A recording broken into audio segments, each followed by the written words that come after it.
ជារមណីយដ្ឋានមួយទៀតហើយនៅក្នុងខេត្តសៀមរាបហេតុទឹកលេងដែលអត់គិតថ្លៃមានតែពងម្នាក់មួយចូលមកលេងដោយសេរីតែម្ដងចានិយាយលេងទេនេះគឺនៅរង្វង់មូព្រៃគុយនិយាយរួមទៅគឺយើងជិះហួសរង្វង់មូមករហូតមកតាមផ្លូវឥឡូវដោយសារតែរដូវទឹកឡើងបងប្អូនទឹកឡើងខ្លាំងមែនតើហើយស្បូរមែនតើបងប្អូនខ្មែរយើងនាំកូនអីមកលេងហែលទឹកអង្គុយញ៉ាំអីអ្នកខ្លះអីគឺគាត់បង់ត្រីលេងអញ្ចឹងហ្មងនិយាយទៅពេលទឹកឡើងខ្លាំងបងប្អូនត្រីច្រើនខ្លាំងមែនតើដល់តែបានមកលេងអញ្ចឹងមានអីសុបាយមួយយ៉ាងដែរតើល្ងាចឡើងអញ្ចឹងម្នាក់គេជិះកាន់សទូចម្នាក់មួយអញ្ចឹងហ្មងបងប្អូនអត់ខ្វះទេត្រីទៅផ្ទះវិញខ្ញុំនេះជិះមកឃើញអ៊ូឈប់លេងនឹងគេដែរស្មានតែគេធ្វើអីឃើញមនុស្សច្រើនមែនតើណាឈប់លេងនឹងគេមានណាតិចបានសាច់ពីចកៈដែរហើយនេះបងប្អូនសាច់មួយចកៈតែ1000រៀលទេតែឡើងសិតតែសាច់ហ្មងសាច់គោអាំងហើយទំនងខ្លាំងមែនតើហើយឆ្ងាញ់ទៀតនិយាយមែនព្រោះធម្មតាខ្ញុំទិញមួយចកៈ2000ហើយអត់ឆ្ងាញ់ដូចអញ្ចឹងហើយនេះគេប្រឡាក់គ្រឿងឡើងឆ្ងាញ់ហ្មងហើយគេមិនមែនតែសាច់ឯនៅនឹងឃើញគេមានលក់អីច្រើនទៀតមានតាំងពីប្រហិតនិយាយទៅបុកល្ហុងអីទៅច្រើនតបមែនតើហើយគេមានកញ្ចុះ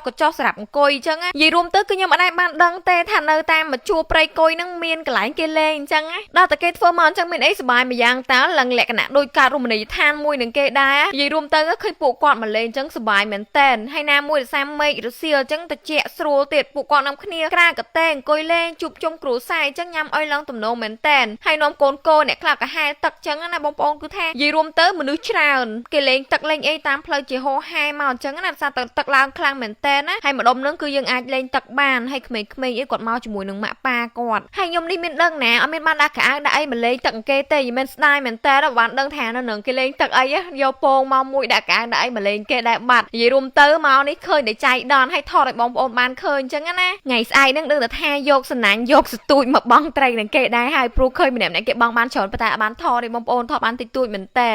ចាអរគុណបងប្អូនសម្រាប់ការទស្សនាវីដេអូនេះតាំងពីដើមដល់ចប់ជួបគ្នាវីដេអូក្រោយទៀតណាបាយបាយ